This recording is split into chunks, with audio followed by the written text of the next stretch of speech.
అక్షరాల తెర ప్రతి సోమవారం భారత కాలమానం ప్రకారం రాత్రి 8:30 నుండి 9:30 వరకు మీ తెలుగువారి ఆత్మీయ వారధి టోరీలో. టోరీ తెలుగువారి ఆత్మీయ వారధి అక్షరాల తెర కార్యక్రమానికి శ్రోతలందరికీ స్వాగతం. నేను వారాలన్నా. ఇవాళ అక్షరాల తెర కార్యక్రమం 134వ ఎపిసోడ్లకి మనం బయలుదేరాం. టోరీ రేడియోలో అక్షరాల తెర కార్యక్రమం 133 ఎపిసోడ్లు విజయవంతంగా పూర్తి చేసుకుని ఈరోజు మనము 134వ ఎపిసోడ్లకి వెళ్తున్నాం. ఎప్పటిలాగే అక్షరాల తెర కార్యక్రమంలో మనం సాహిత్యాన్ని, సినిమాని ప్రధానమైన అంశాలుగా చేసుకుంటూ కార్యక్రమాలను నడిపిస్తున్నాం. దానిలో భాగంగా ఇవాళ మనం అక్షరాల తెర at 134 ఎపిసోడ్ని 4 సెగ్మెంట్లుగా కండక్ట్ చేసుకోబోతున్నాం. ఈ 4 సెగ్మెంట్లలో మీకు తెలుసు, మొదటి సెగ్మెంట్ ఈ వారం కవితలు. ఈ వారం కవితల శీర్షికల్లో ఈ వారం నేను చదివి, నేను చూసి, నా దృష్టిలో వచ్చి, నాకు నచ్చి నేను మీతో షేర్ చేసుకోవాలనుకున్నటువంటి కొన్ని కవితల్ని నేను వినిపిస్తాను. కొన్నిసార్లు నేనే వినిపిస్తాను, కొన్నిసార్లు poet in his own voice వినిపించే అవకాశం ఉంది. తర్వాత రెండవ సెగ్మెంట్లో కవి సమయం శీర్షికన ఒక ప్రముఖమైనటువంటి కవి తన కవితల్ని poet in his own voice మనకు వినిపిస్తారు. తర్వాత మూడవ సెగ్మెంట్లో అందుకున్నాను శీర్షికలో నేను చదివిని నేను మీతో పంచుకోవాలనుకున్న ఒక మంచి పుస్తకాన్ని గురించినటువంటి 4 మాటలు మీతో పంచుకుంటాను. చివరి సెగ్మెంట్లో ఇవాళ చార్లీ చాప్లిన్ మీద 4 మాటలు చెప్పాలనుకుంటున్నాం. ఎందుకంటే డిసెంబర్ 25 చాప్లిన్ వర్ధంతి. ఆ సందర్భంగా ఒకసారి హ్యూమనిస్ట్, మానవతావాది చార్లీ చాప్లిన్ గురించి 4 మాటలు మాట్లాడుకుందాం.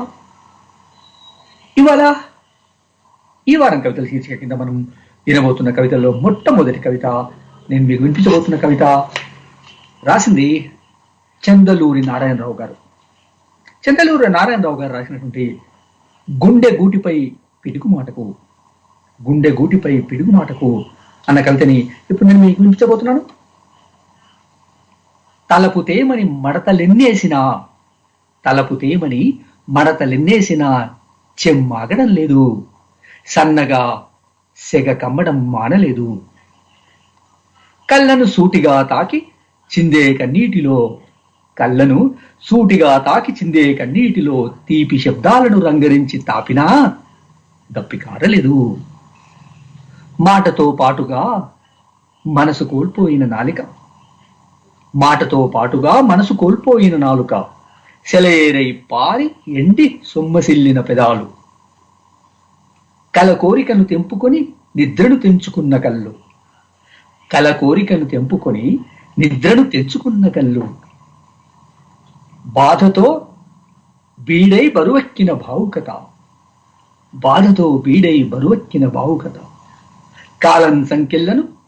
కాలం సంకెళ్లకు మౌనం మాటున ముడుచుకుని గుండె గూటిపై పడ్డ పిడుగులాంటి మాటకు తలుచుకుని ఒంటరిలోకి కూరికిపోయే సమయంలో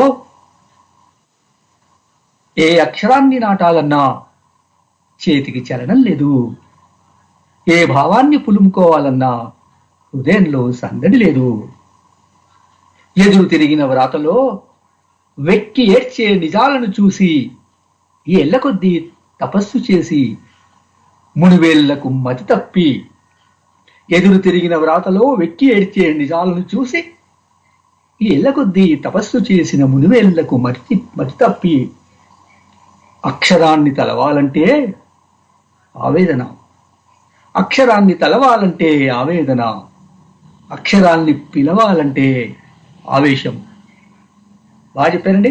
అక్షరాల్ని తలవాలంటే ఆవేదన, అక్షరాల్ని పిలవాలంటే ఆవేశం. గుండె గూటిపై పిడుగు మాటకు శీర్షికన చందలూరు నారాయణరావు గారు రాసినటువంటి కవితని విన్నాం. థ్యాంక్ యూ అండి నారాయణరావు గారు. Thank you very much for your good poem. Thank you. ఇక ఇప్పుడు ఇవాళ ఈ వారం కవిత శీర్షిక నేను వినిపించబోయే రెండవ కవిత శీర్షిక పొగమంచు దిగులు. భగవంతం గారు రాశారు. పొగమంచు దిగులు. ఒంటేలు పోసుకుందామని 6 బయటకు రాగానే కనిపించింది.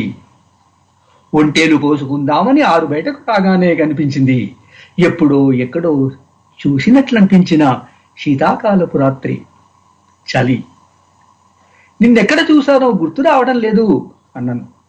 నిన్నెక్కడ చూశానో గుర్తు రావటం లేదు అన్నాను. చాన్నాళ్ల క్రితం నగరానికి వెళ్ళినప్పుడు ఆదివారపు ఫుట్పాత్ పాత పుస్తకాల సంతలో నీకు దొరికిన అనువాద కథల పుస్తకంలో ఒక కథలోని రాత్రి వీధిలో నన్ను చూశావు. ఒక కథలోని రాత్రి వీధిలో నన్ను చూశావు అంది చలి.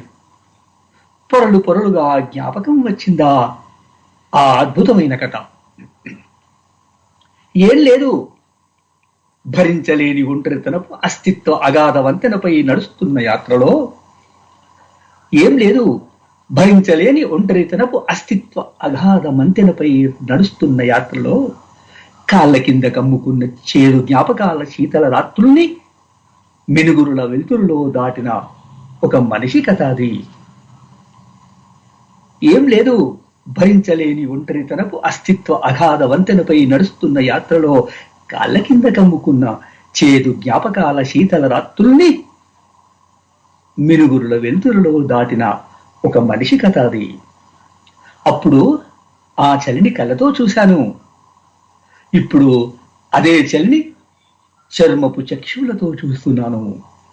ఆ పుస్తకం ఎప్పుడు ఎక్కడ పోగొట్టుకున్నానో అతని జ్ఞాపకం లేదు. ఆ పుస్తకం ఎప్పుడు ఎక్కడ పోగొట్టుకున్నానో అతని జ్ఞాపకం లేదు. వచ్చిన పని అయిపోయినట్లు మరో కళాత్మక ధన్యతను వెతుక్కుంటూ ఎటో బయలుదేరిందా చలి. మరో కళాత్మక ధన్యతను వెతుక్కుంటూ ఎటో బయలుదేరిందా చలి. నక్షత్రాల కింద ఒంటేలు పూసుకుని ఒంటరి నా గదిలోకి వెళ్ళాక అనిపించింది, ఎన్నో ఏళ్ళు గడిచిపోయాక ఈ శీతల రాత్రి ఆ కథలోని చలి పుస్తకంలోంచి నడిచి వచ్చినట్లుగా వచ్చి నా కోసం ఇంటి ముందు ఎందుకు తచ్చాడిందో అని. నక్షత్రాల కింద ఒంటెలు పోసుకుని ఒంటరి నా గదిలోకి వెళ్ళాక అనిపించింది, ఎన్నో ఏళ్ళు గడిచిపోయాక ఈ శీతల రాత్రి ఆ కథలోని చలి పుస్తకంలోంచి నడిచి వచ్చినట్లుగా వచ్చి నా కోసం ఇంటి ముందు ఎందుకు తచ్చాడిందో అని. తెల్లవారుజామున నాకు నా హృదయాన్ని నిశ్శబ్దంగా చుట్టుకునే పొగమంచు దిగులు. గదిలో ఇంకా చదవకుండా మిగిలిపోయిన పాత పుస్తకాల్లోని కొన్ని పేజీల మీద పడుతోన్న లేత సూర్యకిరణాలతో కొత్తగా స్నేహం చేసినట్లు కలొచ్చింది.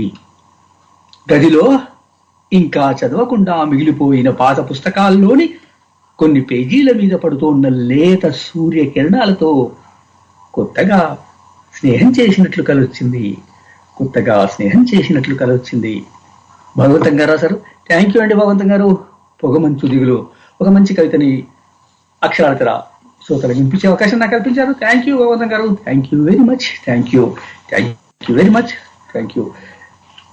తర్వాత కవిత నల్లటి తెలుపు, శీర్షిక నల్లటి తెలుపు. ఎంఎస్ నాయుడు గారు రాశారు.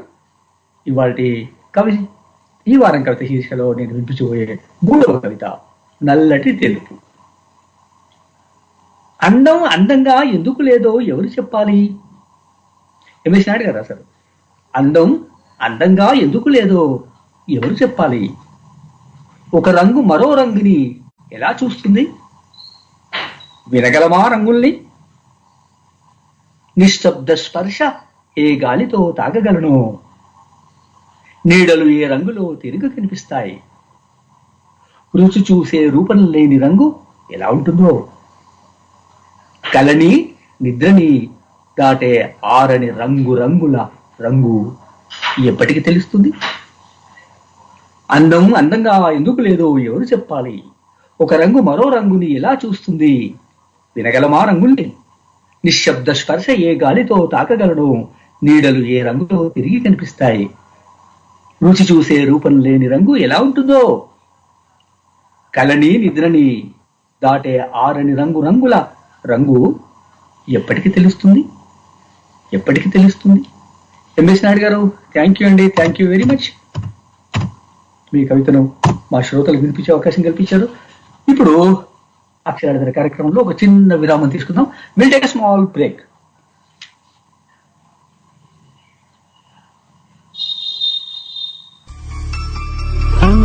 ఏంటి బంగారం అలా దిగులుగా కూర్చున్నావు?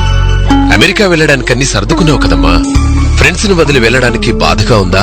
కాదు నాన్న, వాళ్లతో ప్రపంచంలో ఎక్కడి నుండైనా మాట్లాడవచ్చు. కానీ వాళ్ళు ఎంతో ప్రేమగా ఇచ్చిన బహుమతులు, అలాగే అమ్మ ఎంతో ఆప్యాయంగా పెట్టిన ఆవకాయ పచ్చడి తీసుకెళ్లా అనుకున్నా. కానీ లగేజ్ ఎక్కువైపోయింది. ఇంకా ఫ్లైట్ లో తీసుకెళ్లడం అస్సలు కుదరదు. అందుకే నాన్న. అయ్యో, వాటి గురించి బాధెందుకమ్మా? అవన్నీ నేను పంపిస్తాను కదా. నీకో విషయం తెలుసా? అందరికీ ఆత్మీయ నేస్తమైన గరుడవేగ వారు ఇప్పుడు అమెరికాతో పాటు కెనడా, యూకే, దుబాయ్ లో ఉన్న మన వాళ్లందరికీ ఒక అద్భుతమైన అవకాశాన్ని కల్పిస్తుంది. అతి తక్కువ ఖర్చులతో కేవలం 4 రోజుల్లోనే వస్తువులన్నీ భద్రంగా చేరుస్తారు. మీ అమ్మ పెట్టిన ఆవకాయ, ఫ్రెండ్స్ ఇచ్చిన గిఫ్ట్స్ అన్నీ గరుడవేగాలో నీకు పంపిస్తానులే అమ్మా. కావాలంటే www.garudavega.com సైట్ కి లాగిన్ అవు చూడు, నీకే తెలుస్తుందమ్మా. థ్యాంక్స్ నాన్న. థ్యాంక్స్ నాకు కాదమ్మా, గరుడవేగాకి చెప్పు. Thanks to Garudavega. గరుడవేగా.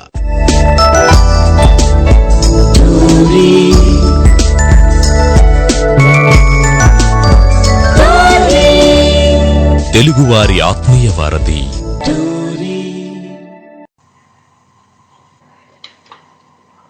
అక్షరార్థన కార్యక్రమానికి శ్రోతలందరికీ పునఃస్వాగతం.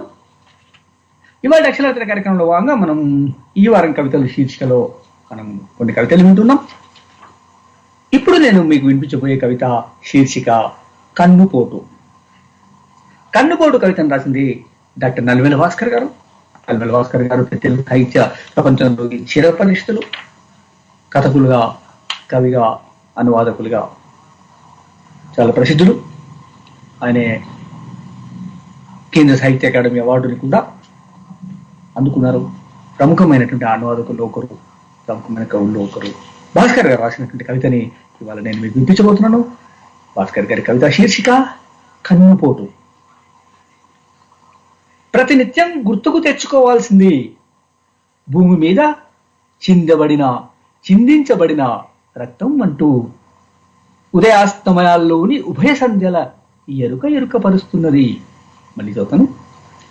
ప్రతినిత్యం గుర్తుకు తెచ్చుకోవాల్సింది భూమి మీద చిందించబడిన రక్తం అంటూ ఉదయాస్తమయాల్లోని ఉభయ సంధ్యల ఎరుకపరుస్తున్నది. ఏడాది కోమారు మోదుగు పూలతో ఎరుపెక్కిన అరణ్యం కూడా, ఏడాది కోమారు మోదుగు పూలతో ఎరుపెక్కిన అరణ్యం కూడా ఈ భూమి మీద చిందించబడిన రక్తాన్నే జ్ఞప్తికి తెస్తున్నది. కంచెల పొడుగుతా పగిలిన కాయల్లోంచి కన్నెత్తి చూస్తున్న గురువింద గింజలు మందారాలు మంకెన పూలు, ఎర్ర మిరపలు, కుంకుమ బంతులు భూమి మీద చిందించబడిన రక్తం స్ఫురింపజేస్తున్నాయి.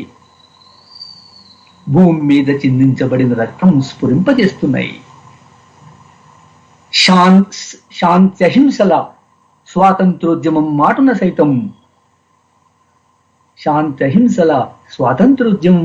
సైతం భూమి మీద చిందించబడిన రక్తం కనిపిస్తున్నది. విద్రోహమో విమోచనమో తెలంగాణమంతటా భూమి మీద చిందించబడిన రక్తగానం వినిపిస్తున్నది. విద్రోహమో విమోచనమో విలీనమో తెలంగాణమంతటా భూమి మీద చిందించబడిన రక్తం గానం వినిపిస్తున్నది. కత్తులకు కుత్తుకలు లోకువైనప్పుడల్లా బాణాలకు ప్రాణాలు ఆవిరైన వేళల్లో, గుండ్లకు గుండెలు ఎదురొడ్డిన ప్రతిసారి ఈ భూమి మీద చిందించబడిన రక్త జ్ఞాపకమే.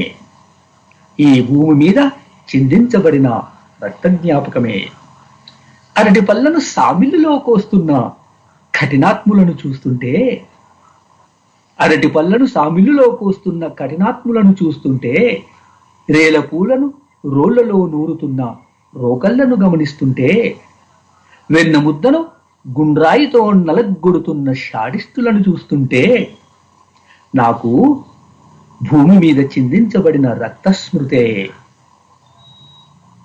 అరటి పళ్ళను సామిల్లులో కోస్తున్న కఠినాత్ములను చూస్తుంటే, రేల పూలను రోళ్లలో నూరుతున్న రోకళ్లను గమనిస్తుంటే, వెన్న ముద్దను గుండ్రాయితో నలగొడుతున్న షాడిస్టులను చూస్తుంటే నాకు భూమి మీద చిందించబడిన రక్తస్మృతే. అందమైన అమ్మాయిల దొండపండు వంటి పెదాలు చూస్తే నాకు బింబాదరాలు మాత్రమే కాదు. అందమైన అమ్మాయిల దొండపండు వంటి పెదాలు చూస్తే నాకు బింబాధనలు మాత్రమే కాదు, భూమి మీద చిందించబడిన రక్తంతో అరుణకాంతుల నిప్పు కనికల సూర్య బింబాధరాలు అగుపిస్తాయి. భూమి మీద చిందించబడిన రక్తంతో అరుణకాంతుల నిప్పు కనికల సూర్య బింబాధరాలు అగుపిస్తారు. కొన్ని స్వచ్ఛ స్ఫటిక నేత్రాల్లో మాత్రం అమాంతం ఎరుపెక్కిన జీరలు మొలుస్తాయి. అవి భూమి మీద చిందించబడిన రక్తం మరకల కంటిపోట్లు. చిందించబడిన రక్తం మరకల కంటిపోట్లు. థ్యాంక్ యూ అండి భాస్కర్ గారు. కన్నుపోటు ఒక మంచి కవితను వినిపించే అవకాశం కల్పించారు. చాలా మంచి కవిత అండి. థ్యాంక్ యూ వెరీ మచ్ అండి. అందమైన అమ్మాయిల దొండపండు వంటి పెదాలు చూస్తే నాకు బింబాధరాలు మాత్రమే కాదు, భూమి మీద చిందించబడిన రక్తంతో అరుణకాంతుల నిప్పు కనికల సూర్య బింబాధరాలు అగుపిస్తారు. కొన్ని స్వచ్ఛ స్ఫటిక నేత్రాల్లో మాత్రం అమాంతం ఎరుపెక్కిన జీరలు మొలుస్తాయి. అవి భూమి మీద చిందించబడిన రక్తపు మరకల కంటిపోట్లు. థ్యాంక్ యూ అండి. థ్యాంక్ యూ భాస్కర్ గారు. Thank you very much. ఇక ఇప్పుడు ఇవాళ అక్షరాలత్ర కార్యక్రమంలో భాగంగా నేను మీకు వినిపించబోయే చివరి కవిత సూరంటే కారుతున్న కన్నీళ్లు. తుమ్మల కల్పన రెడ్డి గారు అసలు సూరంటే కారుతున్న కన్నీళ్లు. ఆమె కళ్ళన్నీ కట్టెల పొయ్యి మీద మసులుతున్న ఎసరులో పోసింది.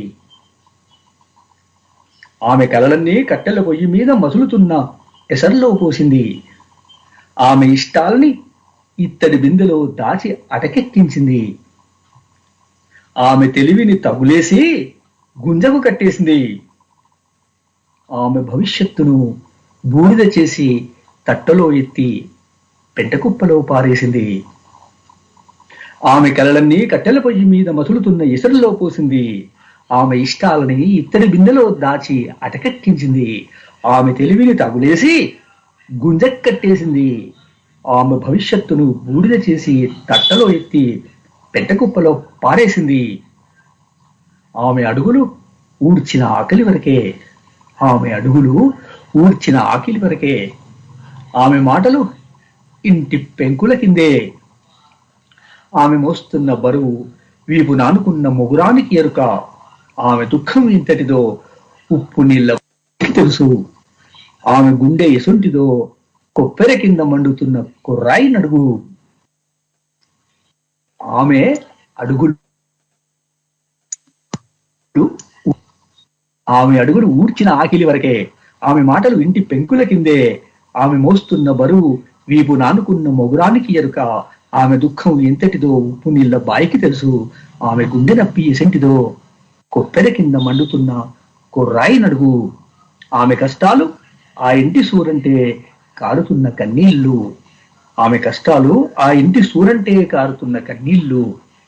ఆమె చిరునవ్వును గుమ్మిలో దాచిపెట్టి గుమ్మంలో గంగిరెద్దులా నిలబెట్టి నోరున్న మూగదాన్ని చేసిండ్రు.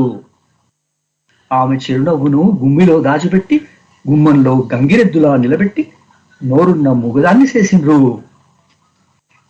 తెలివున్న ఎడ్డిదానిలా మార్చిండ్రు. అలసిపోయి పాకురు పట్టిన ఆమె పానానికి అరుగుబండే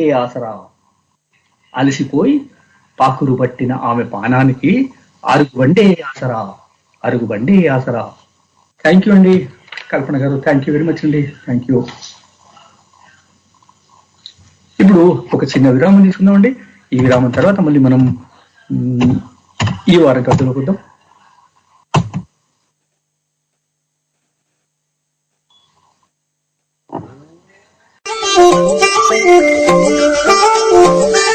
ప్రేమ అనేది చిన్న పదం కావచ్చు, కానీ దీని వెనక ఓ పెద్ద ప్రపంచమే దాగి ఉంది. మరి మీ మ్యాజికల్ మెమరీస్ ని మ్యాజికల్ లవ్ లో పంచుకోవాలనుకుంటున్నారా? వింటూనే ఉండండి, వస్తూనే ఉంటా. మీ ఆర్జే సంతోష్ తో మ్యాజికల్ లవ్, తెలుగు వారి ఆత్మీయవాది టోరీలో. ఇలాంటి entertainment never before ever after.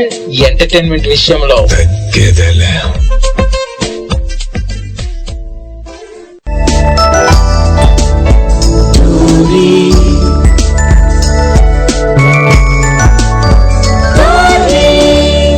తెలుగువారి ఆత్మీయ వారధి.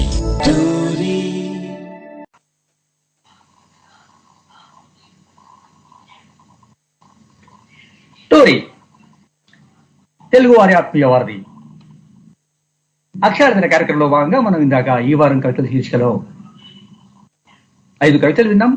గుండె గూటిపై పిడుగు మాటకు చంద్రులు నారాయణరావు గారు రాసిన కవిత, పొగమంచు దిగులు భగవంతయ్య గారి కవిత, నల్లటి తెలుగు ఎంఎస్ నాయుడు గారి కవిత, కన్నుపోటు నల్వెల భాస్కర్ గారి కవిత, సూరంటే కారుతున్న కన్నీరు తుమ్మల కల్పన కవిత.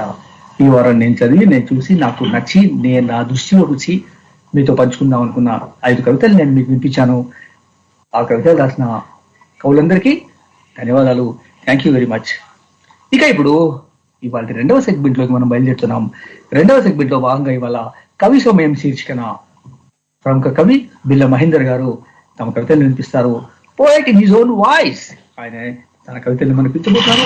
మహేందర్ గారు ఇప్పుడు తమ కవితలు వినిపించాలని కోరుతాను. మహేందర్ గారు, మీ కవితలండి. ఎవరో ఒకరు. సాయంకాలం కొన్ని జ్ఞాపకాలను పోగేసుకుందామని ఊరు చివరి వీధికి అడుగులేశాను. ఉన్నట్టుండి ఎవరో పెయ్యంతా వాతలు పెట్టినట్టు వర్షం చరిచి చరిచి కొట్టింది. కాళ్ళు తెలియకుండానే వేగంగా తప్పిపోయి శిథిలమవుతున్న కొన్ని గోడల మధ్య నిలబడ్డాయి. అటూ ఇటూ దిక్కులు చూస్తున్నప్పుడు ఎదురుగా దూలానికి వేలాడదీయబడిన గంట ఈదురుగాలికి కొట్టుబిట్టాడుతూ మూగగా రోదిస్తుంది. గోడలను చూస్తున్నంతసేపు కళ్ళు పాకుర్లు పట్టాయి. మనసు పెచ్చులూడిపోయి దుఃఖం ఉప్పొంగింది. బాల్యపు జ్ఞాపకాలు చినుకులతో పాటు ప్రవాహమై సాగాయి. ఆ గోడలే కదా లేత పాదాలను గుండెకు అత్తుకున్నై, చిట్టి చేతుల్ని అక్షరాలను దిద్దించినై, నలుగురిని స్నేహంగా పరిచయం చేసినై, మంచి చెడులను విడమర్చి చెప్పినై. ఆ గోడలే కదా బతుకుకు పునాది వేసినై, జీవితానికి భరోసానిచ్చాయి, నడకకు దారులు పరిచినై, నలుగురిలో నిలబెట్టినై. ఆ గోడలే డాక్టర్ను ఇంజనీర్ను చేసినై, సాఫ్ట్వేర్ను పోలీసును చేసినై, కలెక్టర్ను యాక్టర్ను చేసినై, రాజును మంత్రిని ప్రధానమంత్రిని చేసినై, మనిషిని చేసి మహాత్ముడుగా మలిచి నిలబెట్టినై. ఒరేయ్, ఇప్పుడెవరన్నా రండిరా. గోడలు దుఃఖిస్తున్నాయి, గోడలు ఒంటరిగా కుమిలిపోతున్నాయి, గోడలు మొండిపోయి వెలవెలబోతున్నాయి, గోడలు జీవం లేకుండా బతుకు నేర్చుతున్నాయి. ఒరేయ్, ఎవరన్నా వచ్చి నిలబెట్టండిరా. గోడలు కూలిపోతున్నాయి, గోడలు శిథిలమైపోతున్నాయి, గోడలు పెచ్చులూడిపోతున్నాయి, గోడలు మట్టిలో కలిసిపోతున్నాయి. ఒరేయ్, ఒక్కసారి నా మాట వినండిరా. గోడలు లేనిదే అక్షరాలు లేవు, గోడలు లేనిదే ఆలోచనలు లేవు, గోడలు లేనిదే బతుకులు లేవు, గోడలు లేనిదే వెలుగులు లేవు, గోడలు లేనిదే చిరునామాలు లేవు. అయ్యా, రాజు, మంత్రులు, డాక్టర్లు, ఇంజనీర్లు, కలెక్టర్లు, సాఫ్ట్వేర్లు, ఎందరెందరో ఎందరెందరో మహానుభావులు. ఒక్కసారి ఇటువైపు నడవండయ్యా. వంగిపోయిన ఊరు మెన్నుముకకు శస్త్రచికిత్స చేసి మా పేదింటి బతుకుల్ని నిటారుగా నిలబెట్టండయ్యా. వంగిపోయిన ఊరు వెన్నెముకకు శస్త్రచికిత్స చేసి మా పేదింటి బతుకుల్ని నిటారుగా నిలబెట్టండయ్యా. బతికినన్నాళ్ళు మిమ్మల్ని తలుచుకుంటూ మా ఇంట్లో దీపాలను వెలిగించుకుంటాం, మా ఇంట్లో దీపాలను వెలిగించుకుంటాం.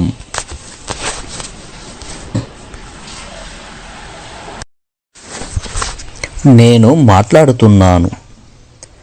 తను నువ్వు మౌనంగా ఉంటున్నావని అన్నాడు. మౌనంగా ఉండడమంటే ఏమిటని ప్రశ్నించాను. మాట్లాడకపోవడమే మౌనమంటూ వెళ్ళిపోయాడు. నేనలాగే అడుగులు ముందుకేస్తూ కదిలాను. దారి పక్కన ఎముకలు తేలిన ఓ చింపిరి జుట్టు కళ్ళు అదే పనిగా పండ్ల బండి వైపు ఆకలి చూపులు చూస్తున్నాయి. నేనా చూపులను కాసేపు అమ్మనే లాలించి ముందుకు కదిలాను. రోడ్డు మధ్యన కాళ్ళు కదపలేని ఓ చీకటి చూపులు ఉరుకుల పరుగుల వేగంలో కొట్టుమిట్టాడుతున్నాయి. నేనా చూపుల్ని కాసేపు నాన్నెనై నడిపించి ముందుకు కదిలాను. వీధి చివరన కామాంధుల కాటుకు బలైపోయిన ఓ చెల్లి చేతుల్ని కాళ్ళని దగ్గరగా మలుచుకొని తన దేహాన్ని దాచుకుంటూ బోరున విలపిస్తున్నది. ఉప్పొంగే ఆ దుఃఖానికి నేను ఆయుధాన్నిచ్చి ముందుకు కదిలాను. మౌనంగా ఉండడం అంటే మాట్లాడలేకపోవడం కాదు, మనసు పొరల్ని బంధించి జీవోత్సవంలా బతకడం, మనిషితనాన్ని పూర్తిగా కోల్పోవడం. ఊరెళ్తున్నాను. మేడలు, మిద్దెలు, బంగ్లాలు, భవంతులను దాటి ఊరెళ్తున్నాను. రోడ్లు, కూడళ్ళు, జంక్షన్లు, సిగ్నల్లను దాటి ఊరెళ్తున్నాను. ముసుగేసుకున్న ముఖాల్ని, నవ్వుల్ని అతికించుకున్న పెదాల్ని, రంగుల్ని అద్దుకున్న మనసుల్ని దాటి మా ఊరెళ్తున్నాను. ఊరెళ్తున్నప్పుడల్లా మనసు ఊయలెక్కుతుంది, కాళ్ళు జింక పిల్లలై ఎగురుతాయి, సంబురం మత్తడై దునుకుతుంది. ఊరెళ్తున్నప్పుడల్లా మనసు ఊయలెక్కుతుంది, కాళ్ళు జింక పిల్లలై ఎగురుతాయి, సంబురం మత్తడై దునుకుతుంది.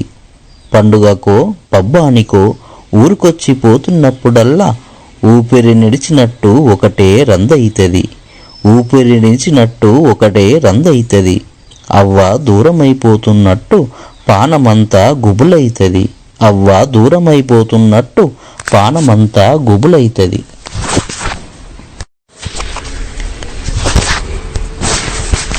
కథ. తనొక కథ రాయమని అడిగింది. నేను అనగా ఒక రాజు అంటూ మొదలు పెట్టబోతున్నప్పుడు పాత చింతకాయ పచ్చడే కదా అంది. వాక్యాన్ని మారుస్తూ అనగా ఒక ఊరు అని మొదలు పెట్టాను. మళ్ళీ పాత చింతకాయనా అంది. ఊరు బదులు అడవి అని మార్చబోతున్నప్పుడు పాతదే కదా అంటూ నిట్టూర్చింది. విసుగు చెందిన నేను, సరే నువ్వొక కథ రాయమని కళాన్ని చేతికిచ్చాను. తను అనగా ఒక సీత అంటూ మొదలుపెట్టింది. ఇది కూడా పాతదే కదా అని వారించబోయాను. అందుకే తిరగ రాస్తున్నానంటూ రౌద్రంగా రక్తాన్ని సిరగా చేసింది.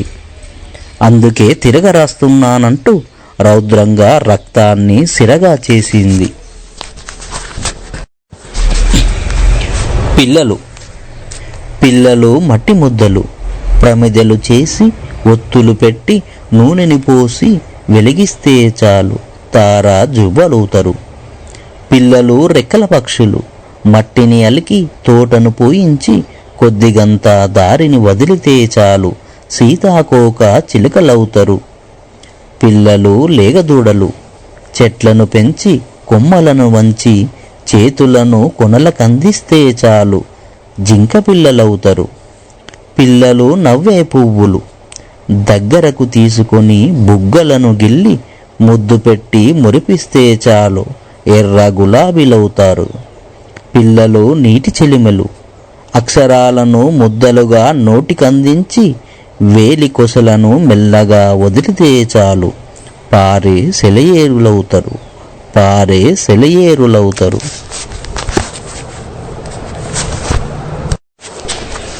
రెక్కల గీతం. పూల తోటలో వాలిన కొన్ని రంగురంగుల సీతాకోక చిలుకల్ని నా దోసిట్లోకి తీసుకుందామని రెండు చేతుల్ని చాచినప్పుడు రెక్కలు తెగిన రెండు సీతాకోక చిలుకలు నా వైపు ఆర్తిగా చూస్తుంటాయి. పసిగుడ్డును మెల్లగా చేతుల్లోకి తీసుకున్నట్టు వాటిని ప్రేమగా నా దోసిట్లోకి తీసుకుంటాను. అనేక గాయాల పూతల్లోంచి రెక్కలు మొలిచిన సీతాకోకలు ఒకానొక సమయాన నాలో కొన్ని జ్ఞాపకాలను మిగుల్చు పూలతోట వైపుకు ఎగిరిపోతాయి. ఒక సాయంత్రం 3 కాళ్లతో ఒంటరిగా చెట్టు కింద కూర్చొని ఒక్కొక్కటిగా కొన్ని జ్ఞాపకాల్ని తడుముకుంటున్నప్పుడు కొమ్మ మీద వాలిన సీతాకోకలు ముడతలు పడ్డ నా చేతుల వైపుకు చూస్తూ రెక్కల్ని విప్పుతాయి. ముడతలు పడ్డ నా చేతుల వైపుకు చూస్తూ రెక్కల్ని విప్పుతాయి. వేలాడే కలలు. వాళ్ళు పొద్దున్నే పువ్వులే వికసిస్తూ నగర బాట పట్టుతారు. కూడలి మధ్య గుంపులలో చేరినట్టే చేరి చూపులకు చిక్కకుండా తలోదారి నడుస్తారు. తట్ట నిండా ఇటుక మీద ఇటుక పేర్చి ఒక్కో మెట్టు ఎక్కుతున్నప్పుడు నెత్తిమీద భూగోళం మోస్తున్నట్టు ఉంటుంది. కంకర, ఇసుక, సిమెంటు నీళ్లను సమపాళ్లలో కలుపుతున్నప్పుడు 4 వేదాలను అలవోకగా అవసానం పట్టినట్టు కనిపిస్తుంది.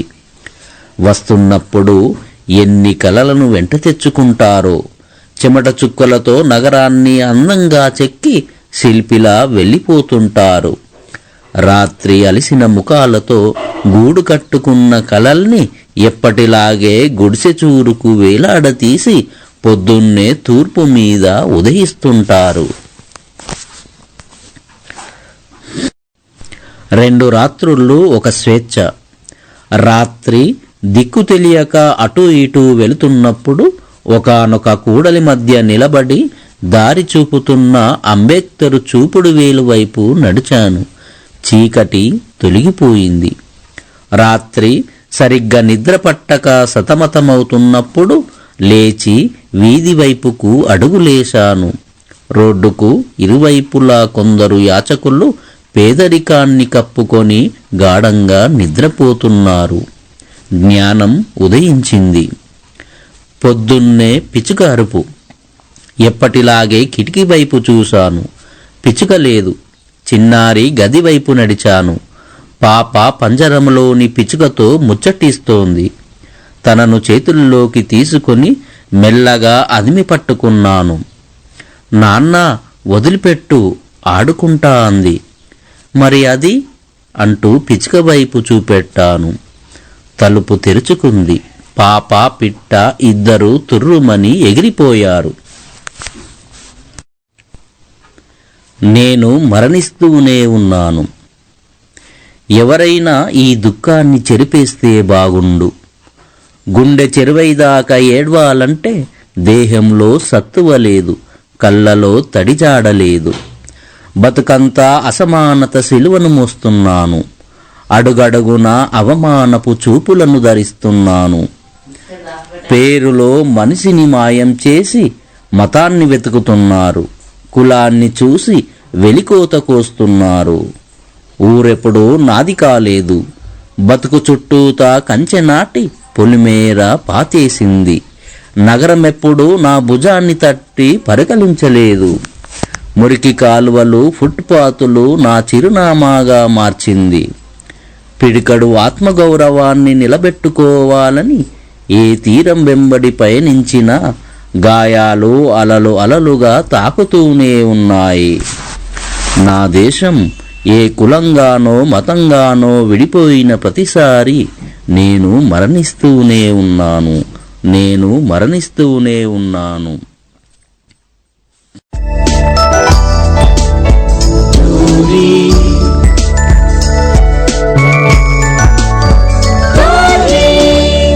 తెలుగువారి ఆత్మీయ వారధి. లైఫ్ ఈజ్ ఏది నీది కాదు, ఏది నాది కాదు. మనవని అనుకున్నవన్నీ నిన్న ఒకరివి, రేపు ఇంకొకరివి. ఉన్నట్టుండి నువ్వు నడుస్తున్న తొవ్వ మారుతుంది. నిన్నటిదాకా నీకు తోడై నిలిచినది జ్ఞాపకమవుతుంది. కలలన్నీ చెదిరిపోయి ఎన్నడూ లేనిది కొత్తగా కాళ్లకు ఇనుములు మొలుస్తాయి. అడుగుల్ని వేయలేవు, దేహాన్ని మోయనూ లేవు. నీకు నువ్వే భారమవుతుంటావు. చివరికి ఊరి చివరన ఏ చెట్టు కిందనో నువ్వు వదిలేసిన 2 కాళ్ల జతలు నీకు సాక్ష్యంగా మిగులుతాయి. నమ్మము కాని జీవితం ఒక దుఃఖ సముద్రమే కాదు. జీవితం ఒక దుఃఖ సముద్రమే కాదు, కనబడని గాయం కూడా. ఒక సాయంత్రం ఆమె ఆలోచనలను డాబా మీదికి మోసుకెళ్తుంటాను. అడుగులను అటూ ఇటూ కదుపుతూ ఆమె ఆలోచనలన్నింటినీ ఒక్కొక్కటిగా విశ్లేషిస్తుంటాను. ఒక్కో ఆలోచనను స్పష్టంగా విశ్లేషిస్తున్నప్పుడు ఆమె నా ముందు ఆకాశమంతా ఎత్తుగా ఎదుగుతుంటుంది. అన్ని విశ్లేషణల అనంతరం నేను ఏ దిక్కు చూసినా ఆమె సమస్తమై నా కళ్ళ ముందు ప్రకాశిస్తుంటుంది. అప్పుడు పూర్తిగా కనులు తెరుచుకున్న నేను వెంటనే నా అడుగులను కిందికి కదిపి ఆమెలోనికి వెళ్ళడానికి ప్రయత్నిస్తుంటాను. అలా ప్రయత్నించిన ప్రతిసారి నేను ఆమె నుండి దూరంగా నెట్టివేయబడుతుంటాను. ఎన్నిసార్లు ప్రయత్నించినా చేదు అనుభవమే మిగిలిన నాకు చివరిగా ఆమెలోకి ప్రవహించాలంటే ముందుగా నన్ను నేను అగ్నితో కడుక్కోవాలనే సత్యం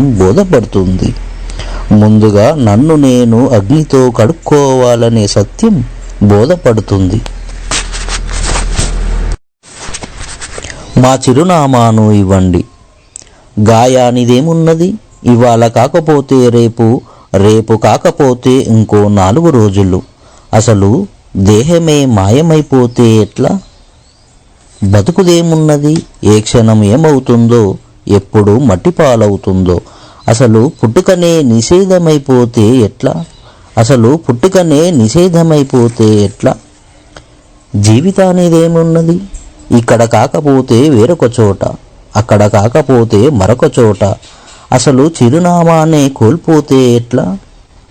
ఏ గాయానికి ఏ పసరు పూయాలో, బతుకు బండిని ఎలా నెట్టుకపోవాలో, జీవితాన్ని ఎలా ముందడుగు వేయాలో విలువల్ని నేర్పిన గ్రంథాలయం ఊరుబడే కదా. నా దేశం పట్ల, నా ప్రజల పట్ల సేవానీరతిని కలిగి ఉండాలని, దేశమంటే మట్టి కాదు మనుషులని భిన్నత్వంలో ఏకత్వాన్ని చాటి చెప్పిన దేవాలయం ఊరుబడే కదా. భిన్నత్వంలో ఏకత్వాన్ని చాటి చెప్పిన దేవాలయం ఊరుబడే కదా. ప్రాజెక్టుల పేర్లతో ఊళ్లకు ఊళ్ళు మాయం చేసినట్లు, పులిజోన్ హెచ్చరికతో ఆదివాసుల్ని అడవి నుండి తరిమికొట్టినట్లు, ఇవాళ పిల్లల నెపంతో ఊరు చిరునామానే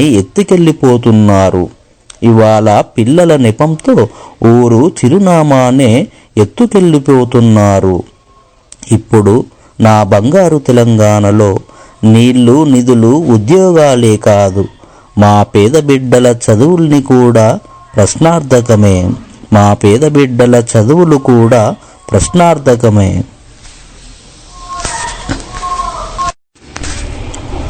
వస్తావు కదూ? నా దేహాన్ని 2గా చీల్చి చూడు. నువ్వొక భాగము, నేనొక భాగంగా, ఇద్దరం సమానంగా విభజించబడి కనిపిస్తాం. పారుతున్న నెత్తటి ప్రవాహంలో గుండె చప్పుడు విను. నా నుండి నువ్వెక్కడ జారిపోతావేమోనని ఇంకా కలవరిస్తూ విలవిలలాడుతూ కొట్టుకుంటుంది.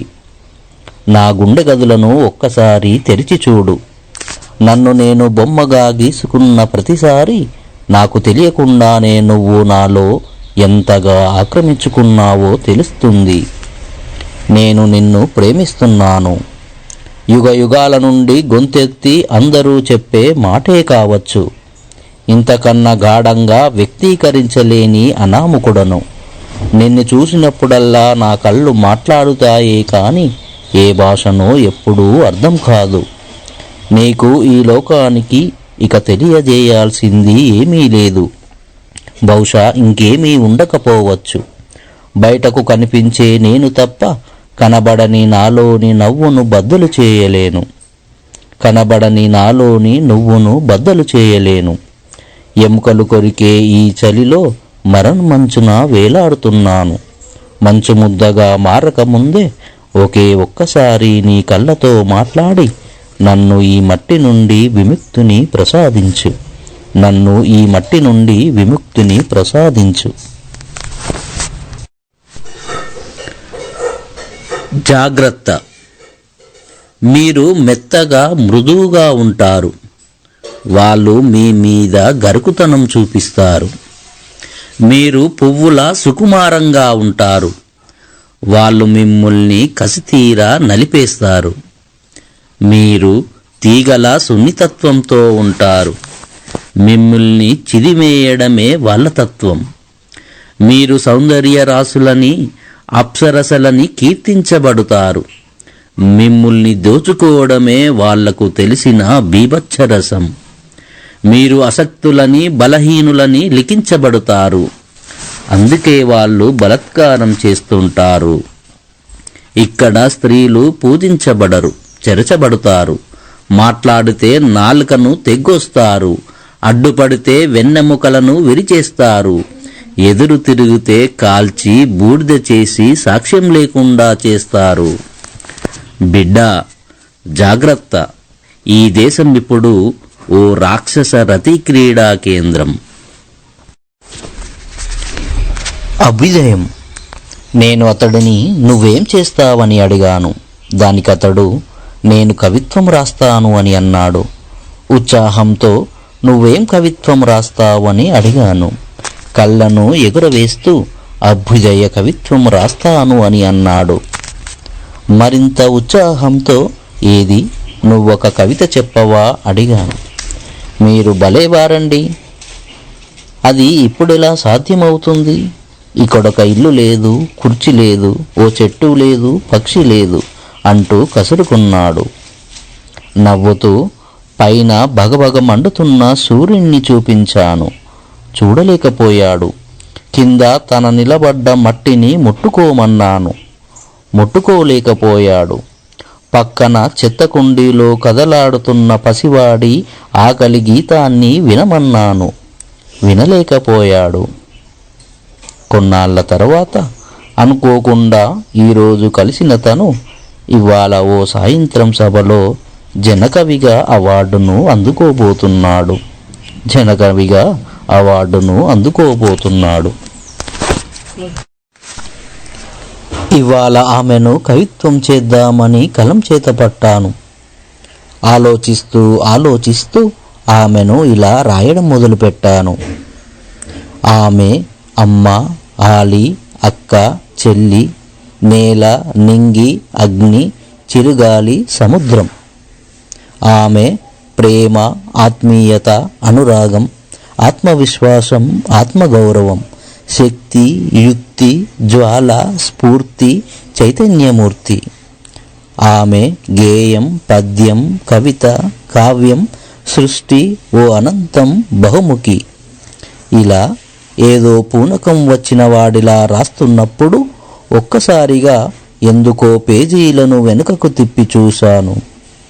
ఛీ, ఇదేం కవిత్వం అంటూ కోపంతో రాసిన పేజీలన్నింటినీ కొట్టివేసి తలను పట్టుకొని కూర్చున్నప్పుడు తను చిరునవ్వుతో ఒక కప్పు కాఫీని నా చేతికి అందిస్తూ తన చేతి వ్రేళ్లతో సుకుమారంగా నా తల వెంట్రుకలను కాసేపు నిమిరి వెళ్ళిపోతుంది. అలా వెళ్ళిపోతున్నప్పుడు చేతిలోని కాఫీని కాస్త చప్పరించి కప్పును పక్కకు పెట్టి చివరిగా ఒక వాక్యాన్ని ఇలా రాసుకుంటాను. ఆమెను కవిత్వం చేయడం అంటే ఆకాశానికి నిచ్చెనను పరచడమే. ఆమెను కవిత్వం చేయడం అంటే ఆకాశానికి నిచ్చెనను పరచడమే. శీర్షిక చెమట పద్యం. దుఃఖమే బతుకైపోతున్న వాళ్లను ఏ సిరాతో లిఖించను? ఏళ్ల తరబడి ప్రవహిస్తున్న కన్నీటి నదులకు ఏ ఆనకట్ట కట్టను? మన దేహాల్ని నిలబెట్టేందుకు ఎన్ని దుఃఖాలు ఈ మట్టిలో ఇంకిపోయాయో. ఆనకొండలా నోరు తెరుచుకున్న ఈ నగరాల ఆకలిని తీర్చేందుకు ఎన్ని దేహాలు రాలిపడ్డాయో. రైతే రాజు, అన్నదాత ఎప్పుడయ్యిండు? ఎక్కడయ్యాడు? ఎన్నడవుతాడు? దేశానికి వెన్నెముక అంటూ పొగిడి ఆఖరికి వాళ్ళ దేహాలకు ఉట్టి తోలును తొడుగుతుండ్లు కదరా. ఈ నగరానికి, దేశానికి, ప్రపంచానికి నిత్యం మెతుకులు పుట్టించే చెమట పద్యాలు కదా వాళ్ళు. ఎప్పుడైనా వాళ్ళ బతుకు పద్యాన్ని ఒక్కసారైనా విన్నారా? ఎన్నడైనా ఆ చెమట పద్యాన్ని ఆత్మీయంగా కౌగలించుకున్నారా? కాలం పగబట్టి ఒక్కొక్కటిగా ఆశల్ని చిదిమి వేస్తుంటే ఏలికలు, దళారులు ఒక్కటై వంచన చేస్తూ చావు జబ్బలు తీస్తున్నారు కదరా. రైతు మరణించడం అంటే నీ దేహం, దేశం రెండూ అంతమవుతున్నట్టే. నువ్వైనా, నేనైనా, నగరమైనా, ఏ దేశమైనా నిలబడాలంటే ముందుగా ఆ మట్టి మనసుకి నమస్కరించాలే. ఆ చెమట పద్యాన్ని భద్రంగా కడుపులో దాచుకోవాలి. ఊపిరిపోయండి. గాలి కావాలి నాయనా, గాలి కావాలి తండ్రి. ఏ ధూళి చేరని, ఏ దుమ్ము అంటని, ఏ క్రీమి చొరబడని గాలి కావాలి నాయనా, గాలి కావాలి తండ్రి. ఏడ పుట్టినమో, ఏడ పెరిగినమో, ఎట్ల బతుకుతున్నామో, బువ్వకు ఏడ్చినం, బట్టకు ఏడ్చినం, గూడుకు ఏడ్చినం, ఆఖరికి దూపకు ఏడ్చినం. ఇప్పుడు గాలికి ఏడుస్తున్నాం నాయనా, గాలికి ఏడుస్తున్నాం తండ్రి. ఏం బతుకులరా నాయనా, ఏం బతుకులరా తండ్రి. తెల్లారితే కాళ్ళు రెక్కలు ఆడించుకునేటోళ్ళం, చీకటైతే ఉన్నదో లేనిదో తిని ఓ మూలకు పడుకునేటోళ్ళం. ఏమీ లేని రోజున గాలికి బతుకుతున్నోళ్ళం. గాలి బరిబెక్కింది నాయనా, గాలి బరిబెక్కింది తండ్రి. మా గొంతులో చావు దిగక ముందే, మా బతుకులు గాలిలా కలవక ముందే కాసింత ఊపిరిపోయండి నాయనా, కాసింత ఊపిరిపోయండి తండ్రి.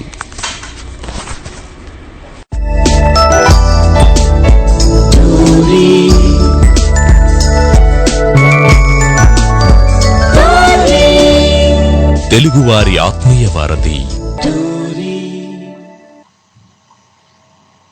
ఇవాటి అక్షరాధన కార్యక్రమంలో మనం ఇందాక కవి సమయం శీర్షికన పిల్ల మహేందర్ గారి కవిత్వాన్ని విన్నాం. Poet in his own voice, తన స్వీయ కవితల్ని తన స్వీయ గొంతుకతో మనకు వినిపించారు.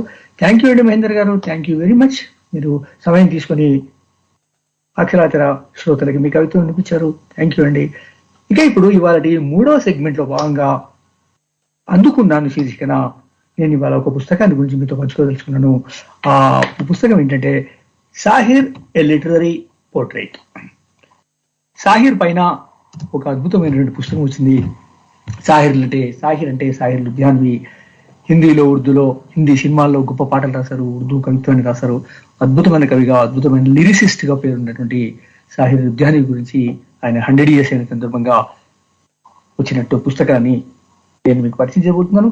ఇప్పుడు సాహిర్ లుధియాన్వి గారి అందుకున్నాను శీర్షికన ఆ కవిత్వ పుస్తకం వింటూ మనం ఇవాళ అక్షరాధన కార్యక్రమాన్ని ముగించుకుందాం. చార్లీ చాప్లిన్ మీద చెప్పాలనుకున్న విషయాన్ని నేను మళ్ళీ వారం చెప్తాను. ఇప్పుడు సమయాభావం వల్ల అందుకున్నాను శీర్షికలో సాహిర్ ఎ లిటరరీ పోర్ట్రైట్ ఆ పుస్తకాన్ని గురించి 4 మాటలు. థ్యాంక్ యూ అండి, థ్యాంక్ యూ వెరీ మచ్. సెలవు తీసుకుంటాను. ఈ వారం అందుకున్నాను శీర్షికన నేను మీతో పంచుకోబోయే పుస్తకం పేరు Sahir a literary poet. Sahir a literary portrait by Surinder Deol. చిన్నప్పటి నుంచి నేను సినిమా పిచ్చోన్ని. అంతకంటే నాకు సినిమా పాటలు, అందులోనూ హిందీ పాటలు అంటే మహాపిచ్చి. కవిత్వం అన్నా కూడా అంతే కదా. అందుకే ఇటీవల సాహిర్ ఏ లిటరరీ పోర్ట్రైట్ పుస్తకాన్ని ఆన్లైన్లో అందుకున్నాను. సాహిర్ లుధియాన్వి సాహిత్యాన్ని, జీవితాన్ని సురేందర్ లాల్ దేవల్ చాలా బాగా రాశారు. సినిమా కవిగా సాహిర్ ఎంత పాపులరో విలక్షణమైన కవిగా అంతే ప్రసిద్ధుడు. ఈ సాహిర్ ఏ లిటరరీ పోర్ట్రైట్లో సాహిర్ రాసిన 90కి పైగా రచనల ఆంగ్ల అనువాదాలున్నాయి. వాటిలో కవితలు, గజల్స్, భజనలు, వాటితో పాటు పర్ఛాయ అంటే నీడలు లాంటి దీర్ఘ కవితలు ఉన్నాయి. ఇందులో రచయిత ముఖ్యంగా కవిగా సాహిర్లోని 4 ప్రధాన లక్షణాలని ఆవిష్కరించే ప్రయత్నం చేశారు. సాహిర్ గొప్ప ప్రకృతి ప్రేమికుడు, గొప్ప భావుకుడు, మనిషి పట్ల ప్రేమ, అతని వేదన పట్ల దుఃఖం, అతని దుఃఖం పట్ల సానుభూతి, సంఘీభావం ఉన్నవాడు. అంతేకాదు భవిష్యత్తు పట్ల గొప్ప ఆశాభావం కలిగి ఉన్నవాడు. అలాంటి సాహిర్ను, ఆయన సాహిత్య జీవితాన్ని కళ్ళ ముందుకు తెచ్చిన పుస్తకంగా ఇది నాకు బాగా నచ్చింది. ఈ పుస్తకంలో సాహిర్ చిన్నప్పటి జీవితం నుంచి మొదలు 40లలో వచ్చిన తన మొదటి కవిత సంకలనం తల్కియా వరకు మొదటి భాగంలోను, తర్వాత కవితా పుస్తకం పర్ఛాయియా రెండవ భాగంలోను, 3-4 భాగాలలో సాహిర్ రాసిన గజల్స్, భజన్స్ గురించి రాశారు. ఇక చివరి భాగంలో ముగింపు భావనలున్నాయి. मैं फल दो पल का शायर हूँ, पल दो पल मेरी कहानी है, पल दो पल मेरी हस्ती है, पल दो पल मेरी जवानी है. मुझसे पहले कितने शायर आए और आकर चले गए, कुछ आहें भर कर लौट गए, कुछ नगमे गाकर चले गए. वो भी एक पल का किस्सा थे, मैं भी एक पल का किस्सा हूं. कल तुमसे जुदा हो जाऊंगा, जो आज तुम्हारा हिस्सा हूं. ఎంత గొప్ప కవిత! ఒక కవి అంతరంగం ఎంత అద్భుతంగా ఆవిష్కరించాడు సాహిర్ లుధియాన్వి. ఆ కవితే తర్వాత కభీ కభీ సినిమాలో పాటగా అమితాబ్ నోట పలికించారు.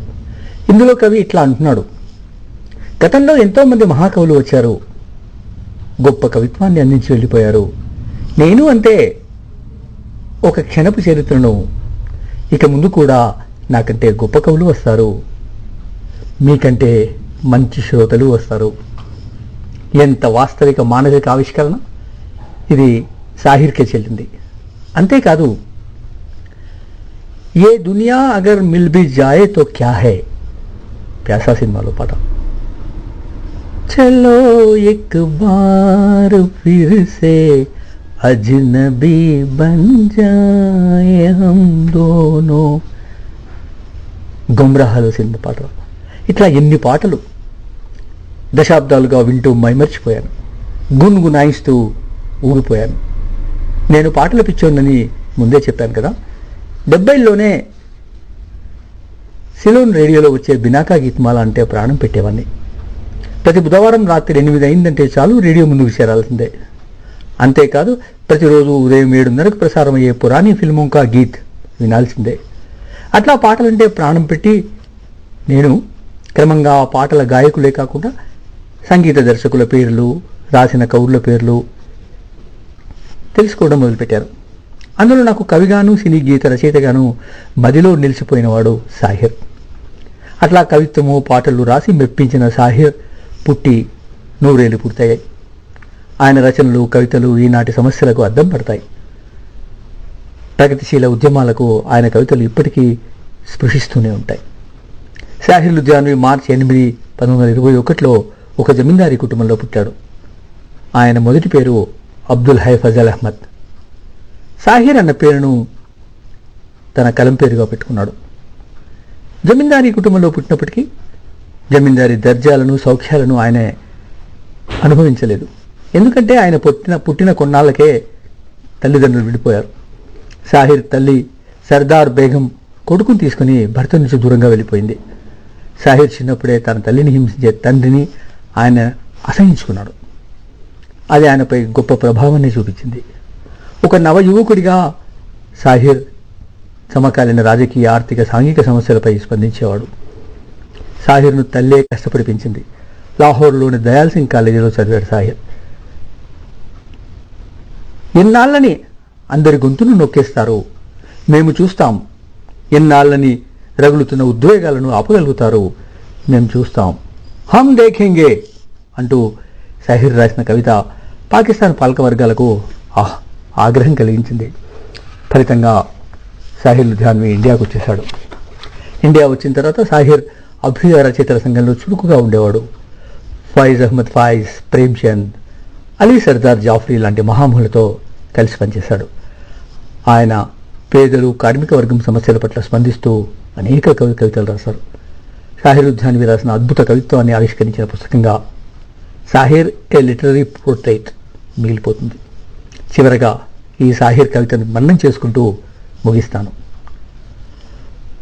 మానాకి ఇస్ జమీ కో నా గుల్జార్ అర్సఖే, కుచ్ కార్ హమ్ కర్ గయే గుజరే జిదర్ సే హమ్.